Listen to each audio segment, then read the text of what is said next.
Jangan lupa like dan subscribe ya. Terima kasih. Assalamualaikum my family.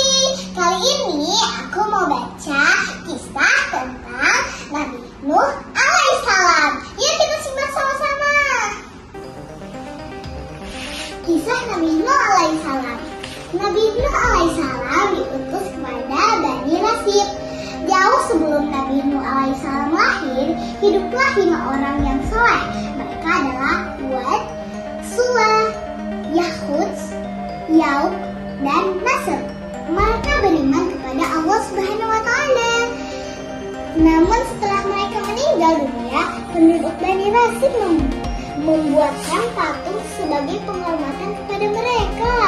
Namun setelah beberapa keturunan kemudian penduduk Bani Rasib menyembah patung-patung itu, mereka juga melakukan perbuatan tercela dan berbuat zalim. Allah Subhanahu wa Ta'ala mengutus Nabi Nuh alaihissalam kepada Bani Rasib itu. Nabi Nuh alaihissalam mengajak umatnya untuk menyembah Allah Subhanahu wa Ta'ala. Namun mereka menolak dengan tegas, bahkan menghina Nabi Nuh alaihissalam. Ajaran Nabi Nuh alaihissalam tidak hanya ditolak oleh umatnya, tapi juga oleh istri dan anaknya. Namun Nabi Nuh alaihissalam tetap bersabar dan terus berdakwah. Nabi Nuh alaihissalam tidak berputus asa meskipun dicaci oleh umatnya serta istri dan anaknya. Nabi Nuh alaihissalam hidup selama 950 tahun. Akan tetapi hanya sedikit umatnya yang mau mengikuti ajarannya. Hati dan pikiran umatnya sudah tertutup, tidak ada lagi harapan umatnya untuk beriman. Nabi Nuh alaihissalam berdoa dan pasrah kepada Allah Subhanahu wa Ta'ala.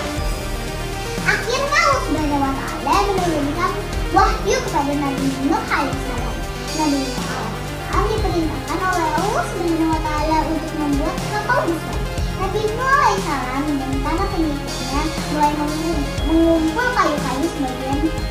Bahkan Nabi Nuh alaihissalam dibantu oleh para pengikutnya. Mereka bekerja dengan tekun untuk membuat kapal. Setelah kapal besar itu selesai dibuat, Nabi Nuh alaihissalam menerima wahyu dari Allah Subhanahu wa Ta'ala akan terjadi banjir bandang. Nabi Nuh alaihissalam memerintahkan semua umatnya untuk naik kapal, namun sebagian umatnya tetap menolak. Mereka lebih memilih berlari ke gunung yang tinggi. Mereka berpikir akan selamat dari banjir bandang. Selain itu, berbagai jenis hewan pun juga naik ke dalam kapal tersebut. Setelah semuanya naik, turunlah hujan lebat atas izin Allah Subhanahu wa Ta'ala. Air pun semakin besar dan tinggi sehingga terjadilah banjir bandang. Saat terjadi banjir, Nabi Nuh alaihissalam melihat anaknya Kan'an di atas bukit.